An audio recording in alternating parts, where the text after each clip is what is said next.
আমার দেশটা এরকম নয় তাই তাকে আমি ভালোবাসিনি। আমার দেশের এটা খারাপ, ওই দেশের এটা ভালো, তাই ওরা শ্রেষ্ঠতর, উন্নততর। কিন্তু ভালোবাসলে এসব যুক্তির তর্ক সব পেছনে পড়ে থাকে। আমি কি করে আমার নিজের মাকে অন্যের মায়ের সঙ্গে তুলনা করে খাটো করি? আমার দেশের ইতিহাস সে মহান হলেও আমার, সে গর্বের হলেও আমার, আর সে লজ্জার হলেও আমার। আমার মা সুন্দর কিনা আমি জানি না, তবু তো সে আমার মা।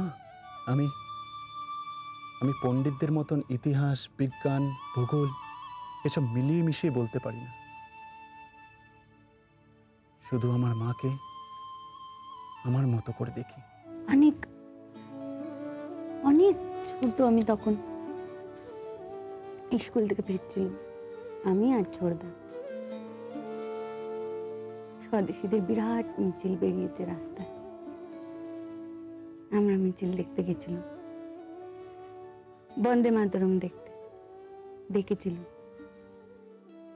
তো লোক, ছেলে মেয়ে সব কেমন মাথা উঁচু করে বন্দে মাতরম বলে রাস্তায় চলেছে। আবার ঘোড়া পুলিশ, ছোটাছুটি, লাঠি, গুলি, তাণ্ডব। চোখের সামনে সেদিন দেখেছিল একটা মানুষকে মার খেতে।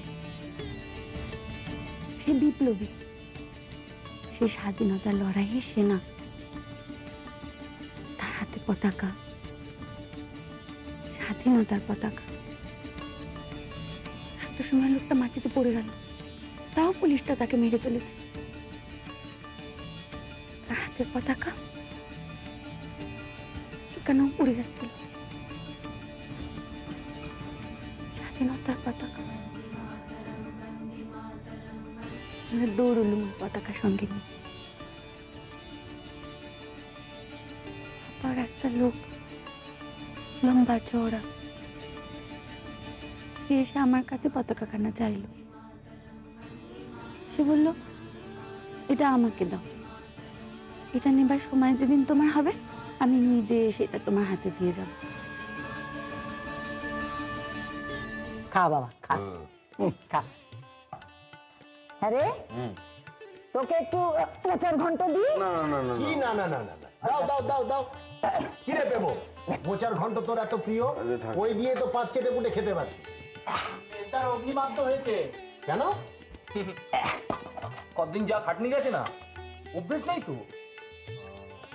মামি, তুমি কিন্তু আমাদের অভ্যেস নষ্ট করে দিচ্ছ।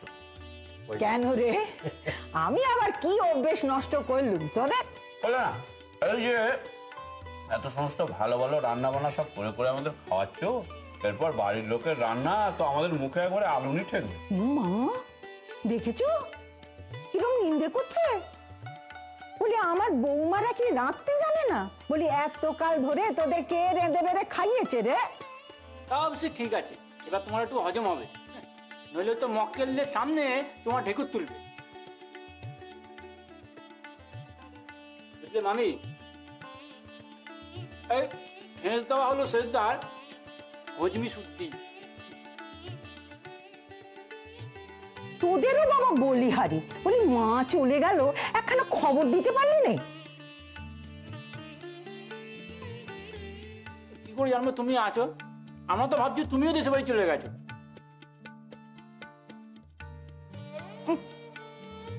সে কপাল করে কি আর সংসারে এইছি বাবা, যে ছেলে মায়ের কথা ভেবে মাকে কোথাও পাঠিয়ে দেবে। ঠিকই তো, মার কি দরকার ছিল যাওয়ার? করে আর একটু মোচা দি। হ্যাঁ, দাও।